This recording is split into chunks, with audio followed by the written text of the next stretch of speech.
আল্লাহ তাআলা ইরশাদ করছেন, ইন্নাল্লাহা ইয়া'মুরু বিল আদলি ওয়াল ইহসান, নিশ্চয় আল্লাহ তাআলা তোমাদেরকে ন্যায় বিচারের আদেশ দেন, সদাচরণের আদেশ দেন, নিকট আত্মীয়দেরকে দানের আদেশ দেন। আদেশ কয়টা? আওয়াজ করে সবাই বলুন তো কয়টা? নিশ্চয় আল্লাহ তাআলা তোমাদেরকে ন্যায় বিচারের আদেশ দেন, সদাচরণের আদেশ দেন, তিনি তোমাদের নিকট আত্মীয়দেরকে দানের আদেশ দেন, আর তিনি তোমাদেরকে অশ্লীলতা থেকে নিষেধ করেন, মন্দ কাজ থেকে নিষেধ করেন, অবাধ্যতা সীমা লঙ্ঘন থেকে নিষেধ করেন। তিনি তোমাদেরকে উপদেশ দেন যাতে তোমরা শিক্ষা গ্রহণ করো। সুবহানাল্লাহ।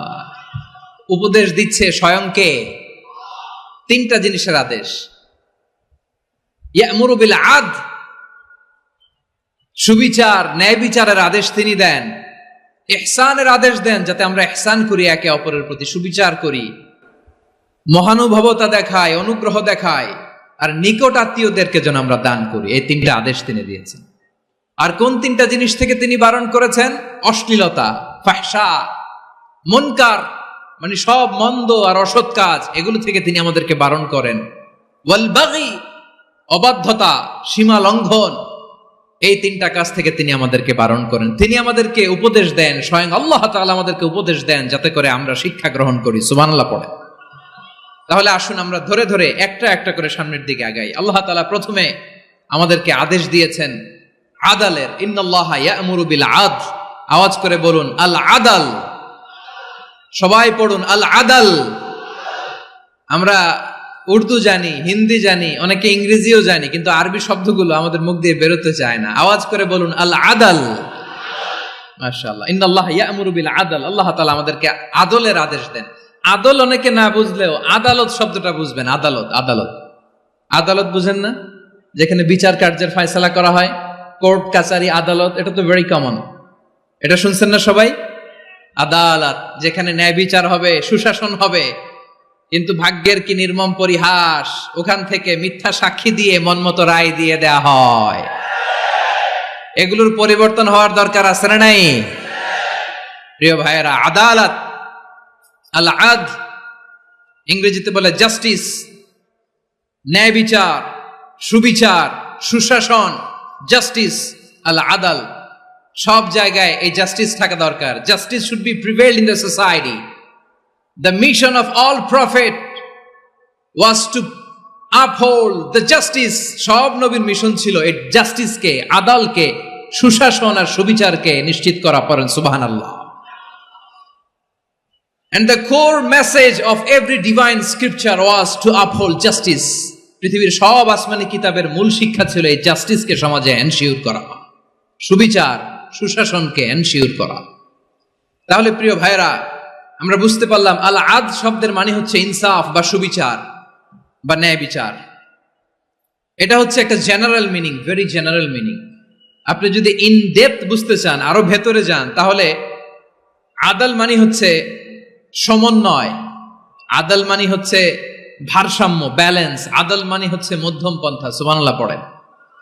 কারণ সব সময় সমান সমান হইলেই সুবিচার হয় না। কথা কি বুঝতেছেন? ইসলামের দ্য কনসেপ্ট অফ আদল, এটা এমন আদল, এটা সব সময় সমান সমান নয়। যখন সমান সমান দেয়া দরকার, ইসলাম সমান সমান দেয়।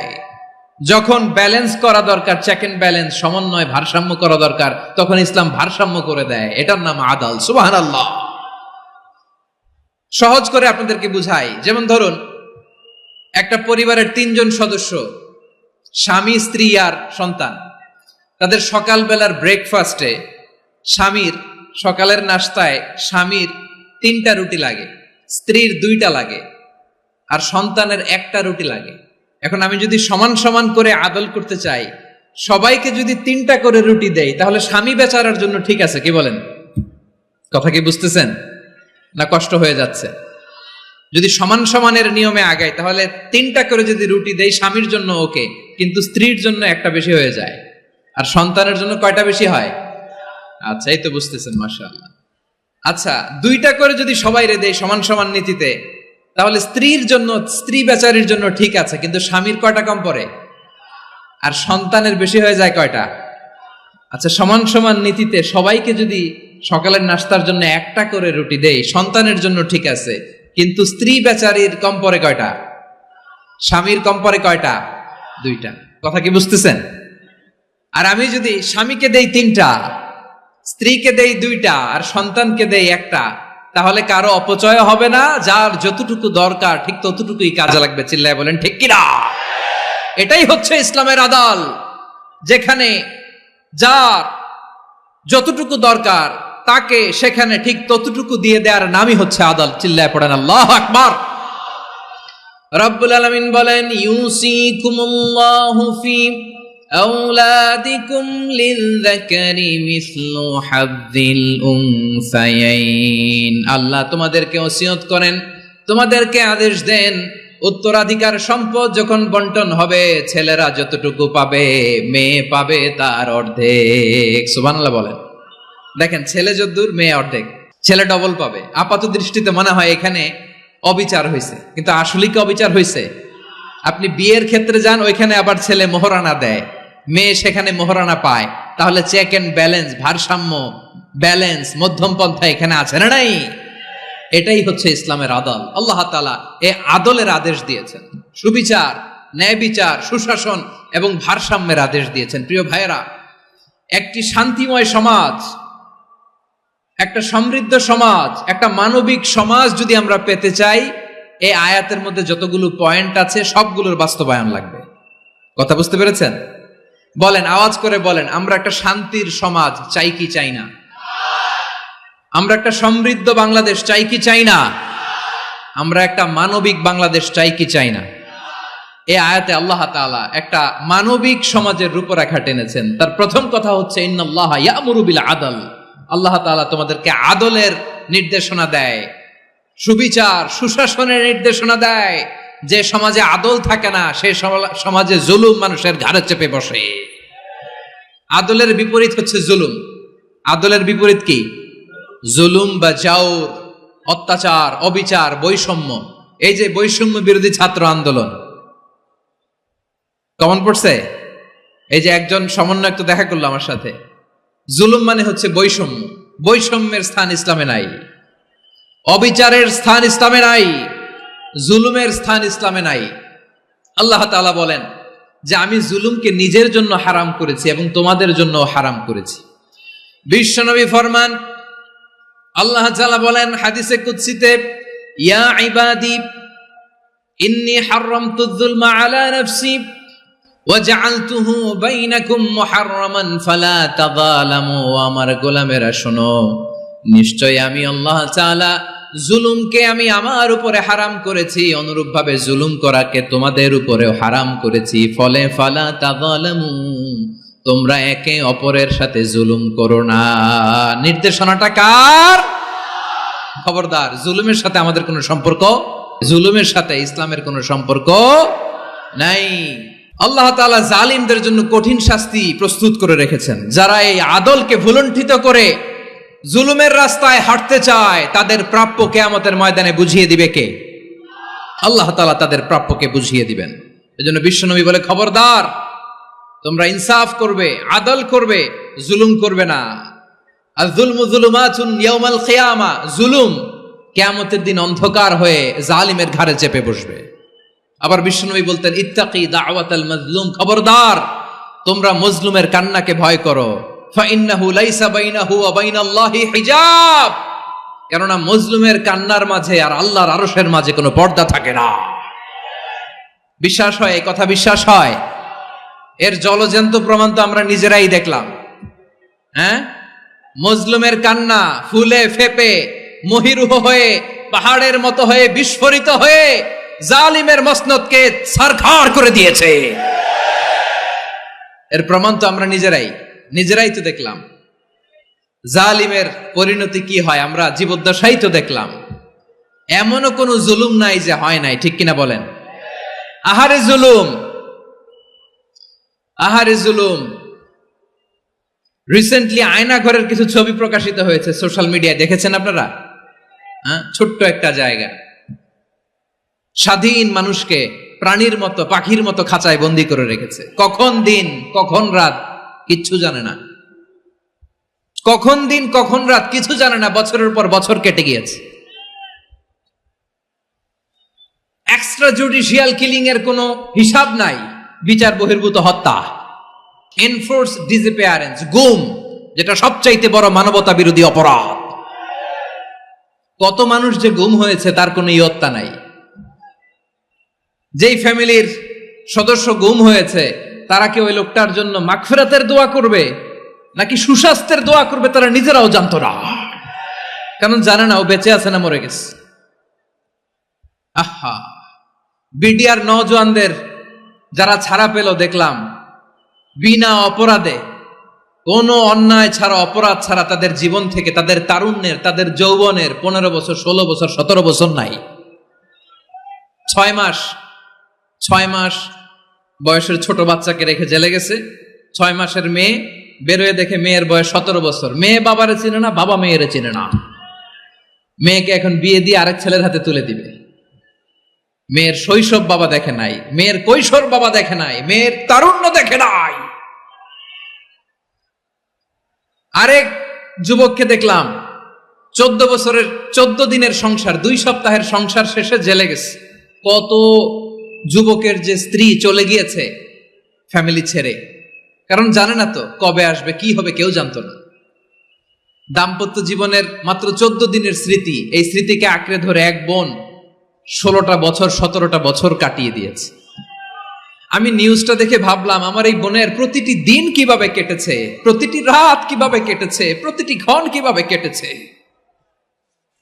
বিশ্বনবী বলেছেন, ইত্তাকি দাওয়াতাল মাজলুম ফাইন্না লাইসা বাইনাহু ওয়া বাইনাল্লাহি হিজাব। মাজলুমের কান্নাকে ভয় করো, কারণ মাজলুমের কান্না আর আল্লাহর মাঝে কোনো পর্দা থাকে না। আমরা আর এরকম কোন জুলুম বাংলাদেশে দেখতে চাই না, জোরে বলেন ঠিক কিনা?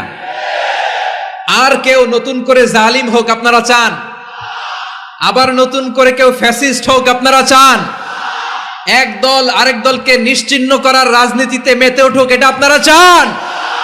আমরা বাংলাদেশকে আদল দিয়ে সাজাতে চাই। আমরা এই 56,000 বর্গ মাইলের প্রতিটা ইঞ্চি মাটিকে কোরআনের আইন দিয়ে সাজাতে চাই। রাজি আছেন আপনারা?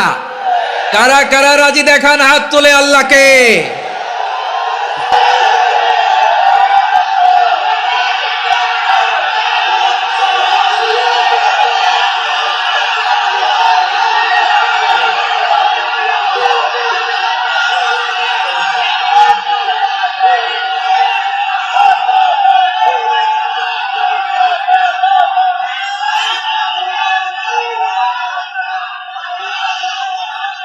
বসুন, আমার প্রিয় বীর চট্টলার তৌহিদি মুসলমান, আমরা আর নতুন করে কেউ জালিম হোক এটা চাই না, নতুন করে আবার কেউ ফ্যাসিস্ট হোক আমরা চাই না, এক দল আরেক দলকে নিশ্চিহ্ন করার রাজনীতি করুক আমরা চাই না।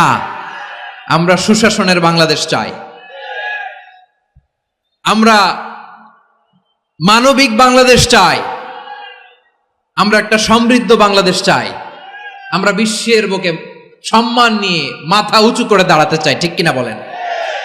আল্লাহ বললেন, এটা যদি তোমরা চাও, একটা সমৃদ্ধ সমাজ যদি বিনির্মাণ করতে চাও, মানবিক সমাজ যদি বিনির্মাণ করতে চাও, আমি তোমাদেরকে সেজন্য প্রথমে আদালতের নির্দেশ দিলাম। ইন্নাল্লাহা ইয়া'মুরু বিল আদল, নিশ্চয় আল্লাহ তাআলা তোমাদেরকে ন্যায় বিচার, সুশাসন এটার আদেশ দেন। সুবহানাল্লাহ।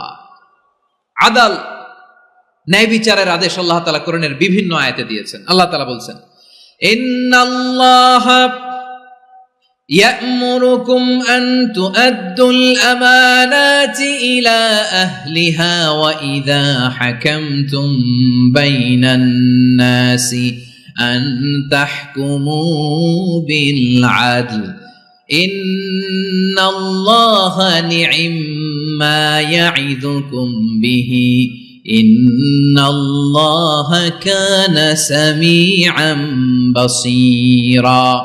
আল্লাহ তাআলা বললেন, আল্লাহ আদেশ দিচ্ছেন, যে ব্যক্তি আমানতের হকদার তার হাতে তোমরা আমানত পৌঁছে দাও, আর যখন তোমরা বিচার কার্য করবে, বিচার ফায়সালা করবে, আদালতের সাথে করো। সুবহানাল্লাহ বলেন। ওয়া ইযা হাকামতুম বাইনান নাসি আন তাহকুমু বিল আদল, আদালতের সাথে করবা। আল্লাহ তাআলা বলেন যারা জাজ হবে, বিচারক হবে, তাদের যদি বাদী বিবাদীর কারো সাথে শত্রুতা থাকে, কারো সাথে যদি কোনো ধরনের রেষারেষি থাকে, আল্লাহ বলেন বিচার কার্য করতে যে ওই শত্রুতা রেষারেষির কারণে আদালতের বাইরে যে অবিচার করে বিচার করো না। ওয়ালা ইয়াজরিমান্নাকুম শানাআনু কওমিন আলা আল্লা তা'দিলু ই'দিলু হুয়া আকরাবু লিত্তাকওয়া ওয়াত্তাকুল্লাহা ইন্নাল্লাহা খাবীরুম বিমা তা'মালুন। খবরদার কোন জাতির প্রতি, কোন গোষ্ঠীর প্রতি, কোন গোত্রের প্রতি আক্রোশ যেন তোমাদেরকে ন্যায় বিচার থেকে দূরে সরিয়ে না দেয়, বরং আমি আল্লাহর আদেশ হলো ই'দিলু, তোমরা আদল করো, ন্যায় বিচার করো, সুবিচার করো, সুশাসন প্রতিষ্ঠা করো। হুয়া আকরাবু লিত্তাকওয়া, এটাই তাকওয়ার সবচেয়ে কাছাকাছি। সুবহানাল্লাহ বলেন। কোরআনের বিভিন্ন আয়াতে আল্লাহ তাআলা স্পেসিফিকলি ধরে ধরে বিচার করার সময় আমরা যেন আদল করি সেটা বলেছেন। কোরআনের কোন কোন জায়গায় আল্লাহ তাআলা এই আল আদ শব্দটা ব্যবহার করেছেন। আবার একই জিনিস ইনসাফ, সুবিচার, সুশাসন, ন্যায় বিচার, ন্যায় পরায়ণতা বুঝাতে আল্লাহ তাআলা কখনো কখনো আল কিসত শব্দটা ব্যবহার করেছেন। আওয়াজ করে সবাই বলুন আল কিসত। প্রিয় ভাইরা, সবাই আওয়াজ করে আমার সাথে সাথে বলুন আল কিসত। আল্লাহ তাআলা বলেন ওয়া ইন হাকামতা ফাহকুম বাইনাহুম বিল কিসতি ইন্নাল্লাহা ইউহিব্বুল মুকসিতিন। যখন তুমি বিচার করবে, বিশ্বনবীকে উদ্দেশ্য করে অ্যাড্রেস করে বললেন, নবী হে, ইহুদিরা কোনো বিষয়ে মীমাংসার জন্য যদি আপনার দরবারে আসে, যদি বিচার করতে হয়, খবরদার অবিচার করবেন না। ফয়সালা যেটা করবেন কিসতের সাথে করবেন, ন্যায় পরায়ণতার সাথে করবেন, কারণ ইন্নাল্লাহা ইউহিব্বুল মুকসিতিন, নিশ্চয় আল্লাহ রাব্বুল ইজ্জাত ন্যায় পরায়ণশীলদেরকে বড্ড ভালোবাসেন। সুবহানাল্লাহ বলেন। ন্যায় পরায়ণ লোকদেরকে আল্লাহ তাআলা বড্ড ভালোবাসেন। অন্য আয়াতে আল্লাহ তাআলা বলছেন وَنَضَعُ الْمَوَازِينَ الْقِسْطَ لِيَوْمِ الْقِيَامَةِ فَلَا تُظْلَمُ نَفْسٌ شَيْئًا। আমি কিয়ামতের দিন ন্যায় পরায়ণতার মানদণ্ড স্থাপন করব, যেটাকে আমরা মিজানের পাল্লা বলি। আল্লাহ বলেন ন্যায় বিচারের মানদণ্ড কিয়ামতের ময়দানে আমি আল্লাহ স্থাপন করব। সেদিন কারো প্রতি বিন্দু পরিমাণ, এক চুল পরিমাণ অবিচার করা হবে না, কোনো অবিচার করা হবে না। সেদিন সুশাসন হবে, সুবিচার হবে, ন্যায় পরায়ণতার সাথে বিচার হবে। আওয়াজ করে পড়েন আল্লাহু আকবার। তাহলে প্রিয় ভাইরা, যে তিনটি বিষয়ে আল্লাহ তাআলা আমাদেরকে আদেশ দিয়েছেন, তার প্রথমটা হচ্ছে আদালত, ইনসাফ, সুবিচার, ন্যায় বিচার। এটা আমরা চাই কি চাই না? বিশ্বনবী ন্যায় বিচার, ন্যায় পরায়ণতা, সুশাসন প্রতিষ্ঠিত করেন কি করেন নাই? আপনারা বিশ্বনবীর সিরাত যারা পড়েছেন, আপনি দেখবেন বিশ্বনবীর সিরাতের পরতে পরতে, বাঁকে বাঁকে, সিরাতের বাঁকে বাঁকে এই আদালতের নমুনা মেলে। সুবহানাল্লাহ বলেন। ছোট্ট একটা নমুনা রাসূল সাল্লাল্লাহু আলাইহি ওয়াসাল্লামের আসসিরা আল আতরা থেকে ছোট্ট একটা নমুনা আপনাদের খেদমতে এখানে উপস্থাপন করি। বিশ্বনবী সাল্লাল্লাহু আলাইহি ওয়াসাল্লাম মক্কা বিজয় করলেন ৮ম হিজরিতে। মক্কা বিজয় শেষে তিনি কয়েক সপ্তাহ মক্কাতে অবস্থান করলেন। ইন দ্য মিন টাইম মক্কার একটা ভেরি প্রেস্টিজিয়াস এন্ড ডিগনিফাইড ফ্যামিলির নারী চুরিতে ধরা পড়ল। কিসে ধরা পড়ল? সবাই বলেন কিসে? আমাদের সমাজে আসেনি এটা? আছে? ছোট না বড়? হ্যাঁ, হিসাব করে শেষ করা যায় না। ৩.৫ লাখ কোটি টাকা নাই উন্নয়ন প্রকল্পের নামে। উন্নয়ন প্রকল্পের নামে ৩.৫ লাখ কোটি টাকা নাই। ৩.৫ লাখ কোটি টাকা লিখতে পারবেন আপনি? এক টানে লিখতে পারবেন? বুঝতেছেন কত বড় সংখ্যা? বনু মাখজুমিয়া গোত্রের এক নারী মক্কায় চুরিতে ধরা পড়ল। বলেন তো চুরি করলে বিধান কি? কি কাটতে হবে? চুরির বিধান হলো হাত কেটে দাও। দাও সেটা গোপনে নয়, প্রকাশ্যে জনসম্মুখে হাত কেটে দাও। বনু মাখজুমিয়া গোত্রের নারী যখন চুরিতে ধরা পড়লো, সাহাবারা চিন্তায় পড়ে গেলেন। সবেমাত্র মক্কার লোকেরা কালিমা পড়ে মুসলমান হয়েছে। ইসলামের আইন কানুন তেমন জানে না, ইসলামী শরিয়ার সাথে বেশি পরিচিত নয়। এখনো যদি বিশ্বনবী চুরির যেই বিধান এটা যদি কায়েম করে হাত যদি কেটে দেয়, না জানি মক্কার লোকেরা আবার বিগড়ে যায়, না জানি মক্কার লোকেরা আবার মুরতাদ হয়ে যায়, না জানি মক্কার লোকেরা ইসলাম থেকে দূরে সরে যায়। চলো চলো সাহাবীরা মিলে পরামর্শ করলেন, চলো বিশ্বনবীর কাছে যে বলি, ও নবী, শুধু কেবলমাত্র একমাত্র এই নারীর জন্য চুরির হাত কাটার বিধানটা আপনি একটু থামিয়ে দেন। চুরির হাত কাটার যে বিধান এখানে একটু রহিত করে দেন, বাকিগুলা কইরেন মদিনাতে যে চলবে, কিন্তু মক্কায় এবারের জন্য মাফ করে দেন। কিন্তু কে বলবে? এই যে পরামর্শ, সাজেশন, এটা কে দিবে বিশ্বনবীর কাছে? সাহাবারা চিন্তায় পড়ে গেলেন। আল্লাহর নবীর সামনে দাঁড়িয়ে আল্লাহর দেয়া হুদুদ, আল্লাহর দেয়া বিধান থামিয়ে দেওয়া, মাফ করে দেওয়া, এই কথা বিশ্বনবীর সামনে বলার সাহস তো কেউ রাখে না। কেউ কেউ বলল, বিশ্বনবীর পালক পুত্র যায়েদ বিন হারেসার সন্তান উসামারে বিশ্বনবী নাতির মতো আদর করে, বড্ড বেশি ভালোবাসে উসামারে। এজন্য সাহাবারা উসামাকে বলতো হিব্বু রাসূলিল্লাহ, বিশ্বনবীর ভালোবাসা। কি বলতো? সাহাবীরা বললেন, বিশ্বনবীর ভালোবাসা হিব্বু রাসূলিল্লাহ, উসামারে পাঠাও।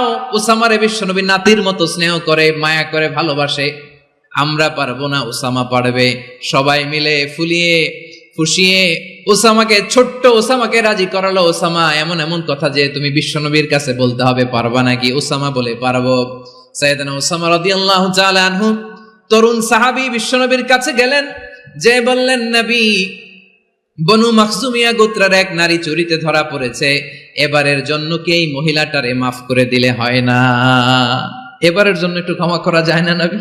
বিশ্বনবী বলেন, আতাশফাউ ফি হাদ্দিম মিন হুদুদিল্লাহ, তোমার এত বড় সাহস উসামা, তুমি আল্লাহর হাত, আল্লাহর দেয়া বিধান, এটার ব্যাপারে সুপারিশ করতে এসেছো?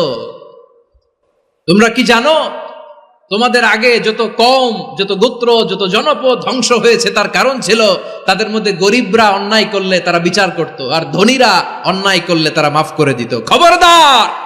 ওয়া আইমুল্লাহ লাউ আন্না ফাতিমাতা বিনতি মুহাম্মাদিন সারাকাত লাকাতা মুহাম্মাদুন ইয়াদাহা।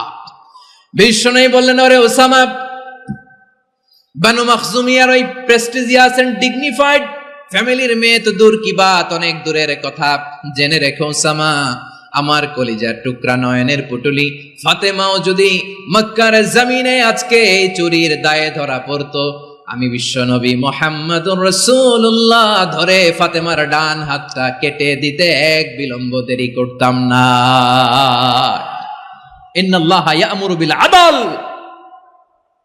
আমাদেরকে জাস্টিস শিখায় পশ্চিমারা, আমাদেরকে ইনসাফ শিখায়, আমাদেরকে সুশাসন শিখায়। আর ইনসাফ, সুশাসন, ন্যায় বিচার, সুবিচার, জাস্টিস কারে বলে বিশ্বনবীর বায়োগ্রাফি থেকে জেনে নাও। এই ছিল বিশ্বনবী সাল্লাল্লাহু আলাইহি ইসলামের আদালতের নমুনা। আপনি যদি সাইয়েদনা ওমরে ফারুকের জীবনের দিকে তাকান, এমন কঠোর, এমন বীর সেনানী ছিলেন। সাইয়েদনা ওমরে ফারুক যদি রাস্তার এই মাথা দিয়ে হাঁটা শুরু করতেন, শয়তান ওমরে ফারুককে দেখলে ওই রাস্তা রেখে দিয়ে অন্য রাস্তা দিয়ে হাঁটতো। সুবহানাল্লাহ। ওমরে ফারুক রাদিয়াল্লাহু তাআলা আনহু কি পার্সোনালিটি ছিল, কি পার্সোনালিটি! আমাদের এলাকায় ছোট বাচ্চারা রাতে ভাত খেতে চায় না, আমার মেয়েটাও খেতে চায় না। এই এটা দিব, ওইটা দিব, আজকে মাহফিলে আসার সময় বলে দিছে লিস্ট করে এটা এটা আনতে হবে। তো ছোট্ট বাচ্চাদের অনেক বায়না থাকে, ওরা রাতে খেতে চায় না।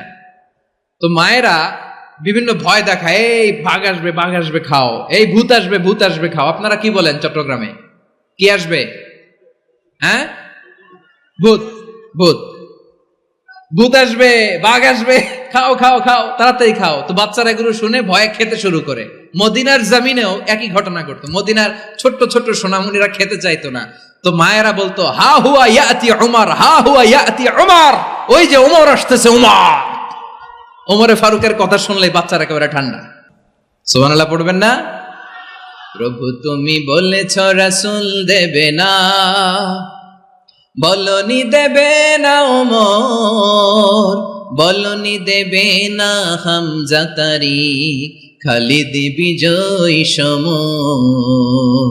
প্রভু তুমি বলেছ রাসূল দেবে না, বলনি দেবে না ওমর, বলনি দেবে না হামজা তারিখ, খালিদ বিজয় সমর, প্রভু তুমি বলেছ রাসূল দেবে না।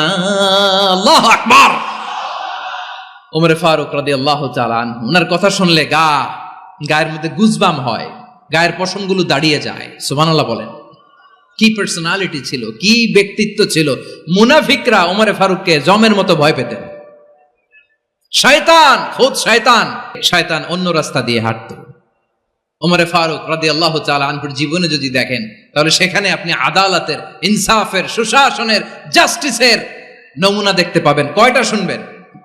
সাইয়েদনা ওমর ফারুকের রাদিয়াল্লাহু তাআলা আনহুর সন্তান আব্দুর রহমান মিশরে মদ খেয়ে মদ্যপ অবস্থায় ধরা পড়েছে। মদ খাওয়ার কারণে, মদ যদি কেউ পান করে আর যদি প্রমাণিত হয়, তার বিচার হলো 80 বেত। আওয়াজ করে বলেন কয় বেত? বাংলাদেশেও তো এই আইন আছে নাকি? বাংলাদেশে আছে? হ্যাঁ, মদ খাইলে 80 বেত, এই আইন বাংলাদেশে চালু হোক। আমরা চাই কি চাই না? চাই সবাই। এজন্যই তো ইসলাম ভাল লাগে না। ইসলামকে ভাল লাগে না। ইসলামকে আউট করে রাখতে পারলেই তো এরকম বড় বড় বোতল খাওয়া যায়। একেবারে সহজ, পানির মতো সহজ হিসাব, একেবারে সহজ। ওমর ফারুক রাদিয়াল্লাহু তাআলা আনহুর ছেলে ভুল করে মদ পান করে ফেলেছিলেন। আব্দুর রহমান, ঘটনা ঘটেছে মিশরে। মিশরের গভর্নর তখন আমর ইবনুল আস রাদিয়াল্লাহু তাআলা আনহু। আব্দুর রহমানের ভাই যে গভর্নরকে বলল, গভর্নর যদি একটু দয়া করেন, খলিফার ছেলে আমার ভাই আব্দুর রহমান মদ্যপ অবস্থায় ধরা পড়েছে, জনসম্মুখে যদি আপনি বেত্রাঘাত করেন আমাদের প্রেস্টিজ থাকে না, যদি 80 বেত আপনি মারেন আমার কোনো কথা নাই, কিন্তু ঘরের ভেতরে মারেন। আব্দুর রহমানের ভাইয়ের সুপারিশ শুনে সাইয়েদনা আমর ইবনুল আস রাদিয়াল্লাহু তাআলা আনহু রাজি হয়ে গেলেন। ঘরের ভেতরে লোকচক্ষুর আড়ালে 80 বেত তিনি মানলেন। কিন্তু ঘটনাক্রমে এই কথা লুকিয়ে লুকিয়ে ঘরের ভেতরে 80 বেত মারার কথা সাইয়েদনা ওমর ফারুক মদিনা থেকে জানতে পারলেন। মদিনা থেকে তিনি ফরমান জারি করলেন, এই বিচার যেমনটি আমর ইবনুল আস আদায় করেছে, এটা প্রকৃতপক্ষে আদায় হয় নাই। আসো সবাই মদিনায় আসো, আমর ইবনুল আস মদিনায় আসো, আব্দুর রহমানও আসো, সবাই আসো, জনসম্মুখে এই বিচার কার্যকর করতে হবে। সাইয়েদনা ওমর ফারুক মসজিদে নববীর পিলারের মধ্যে নিজের ছেলেকে বাঁধলেন, আবার জনসম্মুখে 80টা বেত তার গায়ের মধ্যে মারলেন। মাজমুয়ে ফাতাওয়া ইবনে তাইমিয়া রাহিমাহুল্লাহ উনি এটা নকল করেছেন। এটা সবচেয়ে বিশুদ্ধ মত। আরো অনেক মত আছে, মারা গেছে কবরের উপর, ওগুলো বাদই দিলাম। কেমন খলিফা ছিলেন, কেমন খলিফা! পশ্চিমারা তোমরা জাস্টিস আমাদেরকে শেখাও, ইনসাফ কারে বলে, সুশাসন আমাদেরকে তোমরা শেখাও। ওমর ফারুক রাদিয়াল্লাহু তাআলা ওই বিচারকে তিনি ধর্তব্য মনে করেন নাই। মদিনাতে এনে আবার জনসম্মুখে আবার 80 বেত মেরেছেন। মিশরে ওমর ফারুক রাদিয়াল্লাহু তাআলা আনহু আমর ইবনুল আসকে গভর্নর করে পাঠালেন। সেখানে আমর ইবনুল আসের ছেলে একটা প্রতিযোগিতায় রানার আপ হয়েছে। এক মিশরি সেখানে চ্যাম্পিয়ন হয়েছে। রানার আপ বুঝতে পেরেছেন তো? রানার আপ সেকেন্ড হয়েছে, এক মিশরি হয়েছে চ্যাম্পিয়ন প্রথম। কিন্তু গভর্নরের ছেলে ও জিততে পারে নাই। ও রাগে ওই মিশরির গায়ের মধ্যে কয়েকটা লাঠি দিয়ে বাড়ি মেরেছে। মিশরি যে মদিনাতে ওমর ফারুকের কাছে বিচার দিলেন, আপনার গভর্নরের ছেলে অন্যায়ভাবে আমার গায়ে হাত তুলেছে। সাইয়েদনা ওমর ফারুক আবার ফরমান জারি করলেন, আসো মদিনাতে আসো। মিশরীকে ডাকলেন। ওই মিশরের গভর্নর আমর ইবনুল আস রাদিয়াল্লাহু তাআলা আনহুকে ডাকলেন, তার ছেলেকেও ডাকলেন। সবাই বসে রইল। আমর ইবনুল আস রাদিয়াল্লাহু তাআলা আনহু মাথা নিচু করে বসে আছেন, লজ্জায় কাচুমাচু। হায় হায়, আজকে আমার ছেলের কারণে আমিরুল মুমিনিন খলিফাতুল মুসলিমিন ওমর ফারুকের কাছে আমি জনসম্মুখে লজ্জিত হচ্ছি। সাইয়েদনা ওমর ফারুক বললেন, এই নাও লাঠি, গভর্নরের ছেলে তোমার মাথার মধ্যে যতগুলো বাড়ি মেরেছে, আজকে জনসম্মুখে তুমি অতগুলা বাড়ি মারো। মিশরি বলে, থাক, আপনি যে ডেকে আনছেন সবার সামনে এটা বলছেন, এতেই আমি খুশি। আল্লাহু আকবার! আপনার মহানুভবতা দেখে আমি খুশি, আর অপমানের দরকার নাই। ওমর ফারুক বলে, না, খবরদার এই কথা মিশরি তুমি বলো না, মারো, যতগুলা বাড়ি মেরেছে মারো। বাধ্য হয়ে মিশরি আমর ইবনুল আসের সামনে ওনার কলিজার টুকরা সন্তানের মাথার মধ্যে বাড়ি মারতে আরম্ভ করলেন। ঠিক যতগুলা বাড়ি গভর্নরের ছেলে আমর ইবনুল আসের ছেলে মিশরির গায়ে মেরেছিল, মাথায় মেরেছিল, মিশরি গুনে গুনে ততটা মারলেন। এই দৃশ্য দেখে ওমরে ফারুক রেগে মেগে আগুন, রাগের চোটে রাগ সামলাতে না পেরে আর নিজেকে সামলাতে না পেরে মিশরিরে বললেন, ছেলেরে মারা শেষ হয়ে গেলে এবার বাবার টাক মাথার মধ্যে কয়েকটা বাড়ি মার। রাগের চোটে, আউট অফ অ্যাঙ্গার, রাগের চোটে যে আমার পাঠানো গভর্নর আমর ইবনুল আস তার ছেলেকে কেন আদব তারবিয়া কেন শিক্ষা দিতে পারে না, ছেলেরে মারা হইলে এবার আমর ইবনুল আসের মাথার মধ্যে দুইটা মারো। এটা রাগে বলেছেন, এটা শাস্তি হিসেবে না। সুবহানাল্লাহ পড়ে। তোমরা আমাদেরকে সুশাসন শিখাও, আমাদেরকে সুশাসন শিখাও। বিশ্বনবী বলেন আদল এটা যেন তেন বিষয় না, এটা দিয়েই মানবিক সমাজ গড়তে হবে। আল্লাহ তাআলা কিয়ামতের কঠিন ময়দানে যেদিন স্বামী স্ত্রীকে চিনবে না, স্ত্রী স্বামীকে দেখে পালিয়ে যাবে, বন্ধু বন্ধুরে চিনবে না, পীর সাহেব মুরিদরে চিনবে না, মুরিদ পীর সাহেবরে চিনবে না, দলের কর্মী তার নেতারে চিনবে না, নেতা তার কর্মীরে চিনবে না, বন্ধু বন্ধুরে দেখে পালাবে। এই কঠিন মুহূর্তে সূর্যটা মাথার কাছে চলে আসবে, জমিনটা তামার জমিন হবে, আজকের জমিনের মতো নয়। মানুষ ঘর্মাক্ত ক্লান্ত শ্রান্ত মাথার মগজগুলো কানের ছিদ্র আর নাকের ছিদ্র দিয়ে বেয়ে বেয়ে পড়বে। বিশ্বনবী ফরমান কিয়ামতের ওই কঠিন ময়দানে 7 শ্রেণীর ব্যক্তিকে রব্বুল আলামিন তার আরশের নিচে ছায়া দিবেন।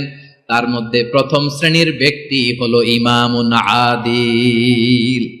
ইমামুন আদিল, ন্যায়পরায়ণ শাসক,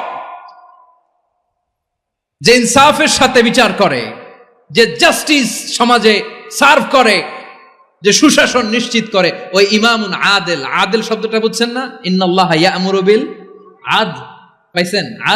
আদিল। 7 শ্রেণীর ব্যক্তিকে আল্লাহ তাআলা সুশীতল আরশের নিচে ছায়া দিবেন, যেদিন তার দেয়া ছায়া ছাড়া কোনো ছায়া থাকবে না।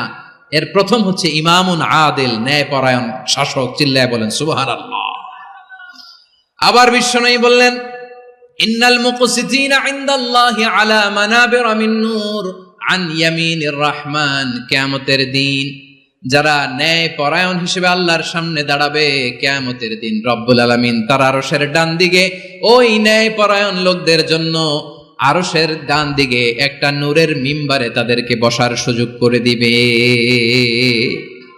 আল্লাহর আরশের ডান দিকে ন্যায়পরায়ণ লোকদের জন্য আল্লাহ তাআলা নূরের মিম্বার বানাবে। 4টে কেন কথা মনে করেছেন? আল আদাল, জাস্টিস। ইন্নাল্লাহা ইয়া'মুরু বিল আদল। আল্লাহ তাআলা এই আদালতের নির্দেশনা দেয়, সুবিচার, সুশাসন। প্রিয় ভাইয়েরা, এটা আমরা বাংলাদেশে চাই কি চাই না? এই যে অরাজকতা, এই যে অন্যায়, এই যে জুলুম, এই যে ইনকনসিস্টেন্সি, সমাজের অসঙ্গতি, এর প্রধান কারণ জাস্টিস নাই, সুবিচার নাই, সুশাসন নাই। শেষবারের মতো আওয়াজ করে বলেন তো, আমরা বাংলাদেশে আদল চাই কি চাই না? তাহলে প্রথম নির্দেশনা শেষ। আল্লাহ তাআলা তোমাদেরকে আদলের আদেশ দেন। এরপরে আল্লাহ বললেন আমি তোমাদেরকে ইহসানের আদেশ দেই। ইন্নাল্লাহা ইয়া'মুরু বিল আদলি ওয়াল ইহসান। আমি তোমাদেরকে যেমনি আদলের নির্দেশনা দেই, তেমনি ভাবে তোমাদেরকে ইহসানের নির্দেশনা দেই। ইহসান, আওয়াজ করে সবাই বলেন তো ইহসান। সবাই বলেননি, সবাই বললে এতটুকু আওয়াজ হবে আমি বিশ্বাস করি না। আওয়াজ করে বলুন আল ইহসান। ইহসান মানে কারো প্রতি সফট হার্টেড হওয়া, মহানুভব হওয়া, অনুগ্রহ পরায়ণ হওয়া, অনুগ্রহশীল হওয়া, একে অপরের প্রতি দয়াদ্র হওয়া। একে অপরের প্রতি দয়াদ্র অনুগ্রহশীল হওয়া ছাড়া মানবিক সমাজ কঠিনকালেও গঠন করা সম্ভব না। প্রিয় ভাইয়েরা, সুন্দর আচরণ দিয়ে, ইহসান দিয়ে যা জয় করা যায়, নরম আচরণ দিয়ে যেটা অর্জন করা যায়, কঠোরতা দিয়ে সেটা পারা যায় না। বিষ্ণু ঈসা ইসলাম ইহসান দিয়ে, কোমল আচরণ দিয়ে, তার অনুগ্রহ দিয়ে তিনি অনেক কাফিরের হৃদয়কে জয় করে ফেলেছেন। সাইয়েদনা সুমামা ইবনে উসাল রাদিয়াল্লাহু তাআলা আনহুর কথা মনে পড়ে যায়। তিনি ছিলেন ইয়ামামার বাদশা। মদিনাতে বিশ্বনবীকে হত্যা করার নিয়তে এসেছিলেন, গোপনে গোপনে বিশ্বনবীকে হত্যা করে আবার ইয়ামামাতে তিনি ফিরে যাবেন। কিন্তু কি অবাক করা কাণ্ড, হত্যা করতে পারে নাই, সাহাবাদের হাতে তিনি ধরা পড়ে গেলেন। সাইয়েদনা সুমামা ইবনে উসাল রাদিয়াল্লাহু তাআলা আনহু হত্যার নিয়তে আসলেন, কিন্তু হত্যা করতে পারলেন না। সাহাবারা ওনাকে ধরে ফেললেন, ধরে মসজিদে নববীর পিলারের মধ্যে বেঁধে রাখলেন। সুমামা ইবনে উসাল, সিরাত থেকে শুনুন, সিরাত থেকে শোনাচ্ছি। রাদিয়াল্লাহু তাআলা আনহু ইয়ামামার অধিপতি ছিলেন। ইয়ামামা বিশ্বনবীকে হত্যার জন্য আসছেন, ধরা পড়ে গেছেন, এখন মসজিদে নববীতে বেঁধে রাখছে, তার মানে বন্দী। এখন স্ট্যাটাস কি? বন্দী, ক্যাপটিভ। বিষ্ণু ইসলাম সাহাবাদেরকে বললেন তার খোঁজ খবর নিও, সুমামা ইবনে উসালের খোঁজ খবর নিও। সাহাবারা বলেন, ইয়া রাসূলুল্লাহ, আপনাকে হত্যা করতে এসেছে, তার তো কঠিন ক্যাপিটাল পানিশমেন্ট হওয়া দরকার, কঠিন শাস্তি হওয়া দরকার। বিষ্ণু বললেন, না, আমি যেটা জানি তোমরা সেটা জানো না, তোমরা সুমামার সাথে ভালো আচরণ করো। বিশ্বনবী সুমামার কাছে গেলেন। প্রথম দিন যে তিনি কালেমার দাওয়াত দিলেন, ঈমানের দাওয়াত দিলেন, ইসলামের দাওয়াত দিলেন, রিসালাতের দাওয়াত দিলেন, আখিরাতের দাওয়াত দিলেন। পরের দিন যে বিশ্বনবী সালাতের দাওয়াত দিলেন, যাকাতের দাওয়াত দিলেন, ইসলাম কি, কিভাবে, কেমন করে পালন করতে হয় চমৎকার আর্টিকুলেট করতে শুরু করলেন। তন্ময় হয়ে সুমামা ইবনে উসাল রাদিয়াল্লাহু তাআলা আনহু বিশ্বনবীর কথাগুলো শুনতে আরম্ভ করলো। একদিন নয়, 2 দিন নয়, টানা 3 দিন বিশ্বনবী সুমামার কাছে ইসলামকে প্রেজেন্ট করেছেন, উপস্থাপন করেছেন। আওয়াজ করে বলেন, কয় দিন? 3 দিন। 3 দিন মসজিদে নববীতে বাঁধা। আর সাহাবীদেরকে বললেন তার খোঁজ খবর নিও, তোমরা যে রুটি বানাও এর মধ্যে সবচেয়ে ভালো আটার রুটিটা তারে দিও, সবচেয়ে রিফাইন্ড খেজুর, যেটা পিওর খেজুর, এটা তারে দিও। আর বিশ্বনবী নিজের উট থেকে দুধ দহন করে ওনার বাড়ির এক কর্মচারীকে বলেছেন, দুধ দহন করে সুমামার জন্য নিয়ে যেও। সুবহানাল্লাহ পড়বেন না?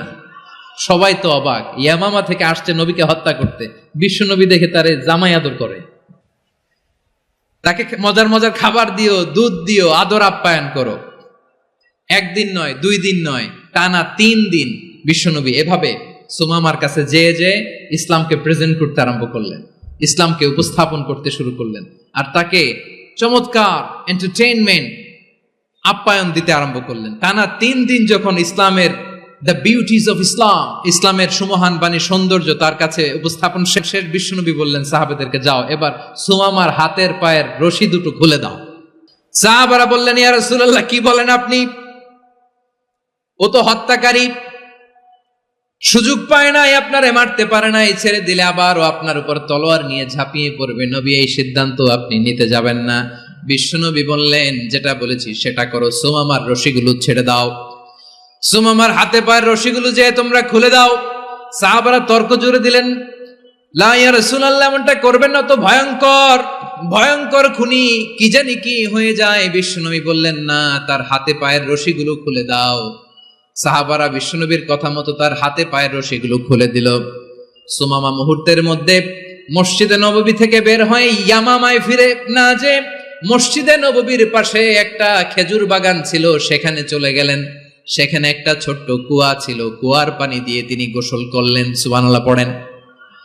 কুয়ার পানি দিয়ে গোসল করে মসজিদে নববীর সামনে এসে বিশ্বনবী এবং সাহাবাদের সামনে দাঁড়িয়ে সাব্বাবা উঁচু করে বললেন, আশহাদু আল্লা ইলাহা ইল্লাল্লাহ ওয়া আশহাদু আন্না মুহাম্মাদান আবদুহু ওয়া রাসূলুহু। আল্লাহু আকবার। আমি সাক্ষ্য দিচ্ছি আল্লাহ ছাড়া কোনো ইলাহ নাই, আর মুহাম্মদ আল্লাহ তাআলার প্রেরিত বান্দা এবং রাসূল। প্রিয় ভাইয়েরা, ইহসান দিয়ে যা জয় করা যায়, কঠোরতা দিয়ে সেটা কঠিনকালেও জয় করা যায় না। আওয়াজ করে বলেন ঠিক কি না? এবার সুমামা দাঁড়িয়ে বলে, ওগো নবী, আমি তো কালিমা পড়ে মুসলমান হয়ে গেলাম, এবার শোনেন, এই মুহূর্তের আগে আপনার চেহারার চাইতে নিকৃষ্ট কোনো চেহারা আমার কাছে ছিল না, কিন্তু শাহাদা পাঠ করার পরে আপনার চেহারার চাইতে উত্তম শ্রেষ্ঠ কোনো চেহারা আমার কাছে আর নাই।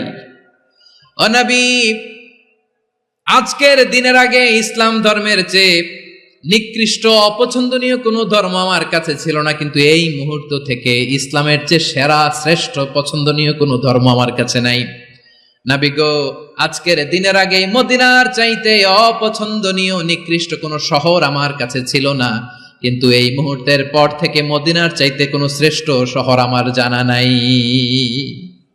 সে ছিল গমের বড় ডিলার, গম বেচত। কি বেচত? তার গম কিনে মক্কার লোকেরা রুটি খাইতো। সে ঘোষণা দিল, আজকে থেকে মক্কাবাসীদের জন্য সব গম আমি হারাম করে দিলাম, মক্কাবাসী এখন না খেয়ে মরে। সুবহানাল্লাহ পড়বেন না? মক্কাবাসী বিশ্বনবীর কাছে আসলেন, এসে বললেন, মুহাম্মদ, আমরা তো তোমার ভাই, তোমার চাচা, তোমার ভাতিজা, তোমার আত্মীয়, তুমি সুমামারে বলো সে যেন আবার গমের সাপ্লাই মক্কার জন্য অনুমতি দিয়ে দেয়। বিশ্বনবীর অনুমতি ক্রমে সুমামা আবার মক্কাতে গম পাঠাতে শুরু করলো। পড়েন সুবহানাল্লাহ। ইহসান, ইহসান দিয়ে আপনি যেটা জয় করতে পারবেন, you can win the heart of your enemies. ইহসান দিয়ে আপনি আপনার শত্রুর হৃদয়কে জয় করতে পারবেন। আওয়াজ করে বলেন ঠিক কিনা? এজন্য আল্লাহ বললেন, ওয়া আনফিকু ফি সাবিলিল্লাহি ওয়া লা তুলকু বিআইদিকুম ইলাত তাহলুকা ওয়া আহসিনু ইন্নাল্লাহা ইউহিব্বুল মুহসিনিন। তোমরা আল্লাহর রাস্তায় দান করবে আর নিজেরা নিজেদেরকে ধ্বংসের হাতে ঠেলে দিও না। তোমরা একে অপরের প্রতি ইহসান করবে, কারণ ইহসানকারীদেরকে আল্লাহ বড্ড ভালোবাসেন। সুবহানাল্লাহ পড়েন। আবার সূরা রহমানে আল্লাহ বললেন, হাল জাযাউল ইহসানি ইল্লাল ইহসান ফাবিআইয়ি আলা, সবাই পড়েন, ফাবিআইয়ি আলাই রাব্বিকুমা তুকাযযিবান। ইহসানের প্রতিদান হিসেবে ইহসানি হয়। বিশ্বনবী সুমামার প্রতি যেমন ইহসান করেছেন, সুমামাও ঠিক তেমন ইহসান ফিরিয়ে দিয়েছে। ঠিক কিনা বলেন? তাহলে এক নম্বরে হচ্ছে আদ, ন্যায় বিচার। দুই নম্বরে সবাই বলেন ইহসান, সদাচরণ। ইহসান দুই ধরনের প্রিয় ভাইরা, ইহসান ফিল ইবাদা, ইহসান ফিল মুআমালা। ইহসান ফিল ইবাদা হচ্ছে একাগ্র অনুভবে ইবাদতে ডুব দেওয়া, এর নাম ইবাদতের ইহসান। সুবহানাল্লাহ পড়ুন। বিশ্বনবী বলেন ইহসান মানে কি জানো নাকি? হাদিসে জিবরিলে সাইয়েদনা জিবরিল আলাইহিস সালাম বিশ্বনবীকে বললেন, আখবিরনি আনিল ইহসান। নবী আমাদেরকে বলেন ইহসান মানে কি? বিশ্বনবী বললেন, আনতা আবুদাল্লাহা কাআন্নাকা তারাহু ফাইন লাম তাকুন তারাহু ফাইন্নাহু ইয়ারাক। ইহসান মানে হলো এমন ভাবে তুমি আল্লাহর সামনে নিজেকে উজাড় করে ইবাদত করবে, তুমি ভাববে তুমি আল্লাহকে দেখতে পাচ্ছ। আর এটা যদি ভাবা তোমার জন্য কঠিন হয়ে যায়, অন্তত এতটুকু তুমি ভাববা যে আল্লাহ তোমাকে দেখতে পাচ্ছেন। ঠিক কিনা বলেন? ও আমার বীর চট্টলার ভাইয়েরা, কেউ যেটা দেখে না সেটা দেখে কে? এই বিশ্বাস হৃদয়ের মধ্যে আছে? নামাজে যখন দাঁড়ান এই ফিলিংসটা আনা যাবে? হ্যাঁ, এই জন্য বিষ্ণু ইসলাম বলেছে এমন ভাবে নামাজে দাঁড়াও, ইবাদত করো, মনে করো হতে পারে এটাই আমার জীবনের শেষ নামাজ। পারফর্ম দ্য সালাহ as if this is your last and final prayer. এমন ভাবে সালাতে দাঁড়াও, ভাবো হতে পারে এটাই তোমার জীবনের শেষ নামাজ। এমন ভাবে নামাজে দাঁড়াও, ভাবো এটাই শেষ নামাজ। তাহলে নামাজে একাগ্রতা বাড়ায় দিবে কে? ফলে ইবাদতের ইহসান আমাদের অর্জিত হবে। আর মুআমালাতে ইহসান হলো, বিশ্বনবী বলেন, ইন্নাল্লাহা তাবারাকা ওয়া তাআলা কাতাবাল ইহসানা আলা কুল্লি শাই ফাইদা কাতালতুম ফাআহসিনুল কিতলা ওয়া ইযা যাবাহতুম ফাআহসিনুয যাবহা ওয়ালিউহিদ্দা আহাদুকুম শাফরাতাহু ওয়ালিউরিহ যাবিহাতাহু। ইহসান দুই ধরনের। আওয়াজ করে বলতে হবে কয় ধরনের? সবাই বলুন আওয়াজ করে, কয় ধরনের? একটা হচ্ছে ইহসান ফিল ইবাদা, ইবাদতে ইহসান। ইবাদতে ইহসান কি? একাগ্র অনুভব দিয়ে ইবাদত করা, মন প্রাণ দিয়ে ইবাদত করা। আর মুআমালাতে ইহসান কি? সব কাজে, দৈনন্দিন কাজে, কর্মে, সামাজিক অ্যাক্টিভিটিতে কোমলতা প্রদর্শন করা, অনুগ্রহের সাথে সবকিছু করা। আল্লাহ তাআলা ইন্নাল্লাহা তাবারাকা ওয়া তাআলা কাতাবাল ইহসানা আলা কুল্লি শাই, তিনি সব কিছুর ব্যাপারে ইহসানকে আবশ্যক করেছেন। সবকিছু, মুমিনের সব কাজে ইহসানের পরশ থাকবে। ওয়া ইযা কাতালতুম ফাহসিনুল কিতলা। আচ্ছা, কুরবানির দিন আমরা পশুগুলোরে কি করি বলেন সবাই আওয়াজ করে? জবাই। জবাই মানে তো এটার মেরেই ফেলতেছি, একটু পরে তো টুকরো টুকরো করে গোশতগুলো খাবো, এটা তো খাবো, এটা তো মেরেই ফেলবে। বিষ্ণু বলে না, জবাইয়ের মধ্যেও মুমিনের জবের ভেতরেও ইহসানের পরশ থাকা চাই। যখন জবাই করবে প্রাণীটাকে হাত পা টাইট করে বেঁধে নাও, ছুরিটাকে শার্পেন করে নাও, ধারালো করে নাও, যাতে অল্প সময়ে জবাইটা হয়ে যায়, প্রাণীটা যাতে কম কষ্ট পায়। সুবহানাল্লাহ পড়ে। দিস ইজ কল্ড ইহসান। ইহসান, আল্লাহ তাআলা যেমনি আদলের আদেশ করেছেন, ন্যায় বিচার, জাস্টিস এনশিওর করতে বলেছেন, সমাজে ইহসানের ব্যবহার, ইহসানের অনুশীলন তিনি করতে বলেছেন। এজন্য মুমিনের প্রতিটি কাজে, আমার চট্টগ্রামের ভাইয়েরা আমার দিকে তাকান, খেয়াল করে শুনুন, মুমিন জীবনের প্রতিটি কাজে ইহসানের পরশ থাকা চাই। আমরা যেন আমাদের পরিবারের প্রতি ইহসান করি, আমরা যেন আমাদের কর্মচারীদের প্রতি ইহসান করি, আমরা যেন আমাদের কলিগদের প্রতি ইহসান করি, আমরা যেন আমাদের ভাইদের প্রতি ইহসান করি। মুমিন জীবনের প্রতি কাজে ইহসানের পরশ থাকার দরকার আছে না নাই? কথা বুঝতে পেরেছেন?